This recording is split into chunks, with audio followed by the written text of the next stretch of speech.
In Canada, we know that if you are in the poorest fifth of the population, then you are likely to experience 11 less years of life in full health compared to someone who lives in the richest fifth of the population. Our research dares to ask, can we develop an equitable health system? There is no one-size-fits-all health policy. Each policy benefits certain groups and it may even harm other groups. We want to level the playing field. Your socioeconomic status, your gender, your ethnicity should not determine your life health experience.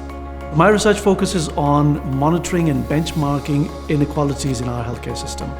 We use routinely collected administrative data to identify differences between socioeconomic groups, racial groups, gender-based groups, in terms of availability and access to healthcare, in terms of use of healthcare, in terms of outcomes of healthcare, and where those inequalities exist along the entire care pathway.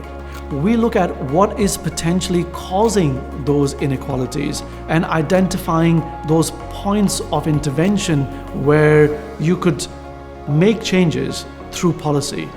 We also produce easy to understand dashboards, something that tells you what is the level of inequality in the healthcare system at your local level and how does that compare with the rest of the province. The goal is to help local health system decision makers identify inequalities locally and find ways to fix those inequalities. The future is really moving away from just looking at averages and acknowledging that population is made of different groups with different needs. What is important is that this research has direct impact on human lives. I see my role is to develop those data-driven, robust techniques and methods that can be used in practice to bring about change.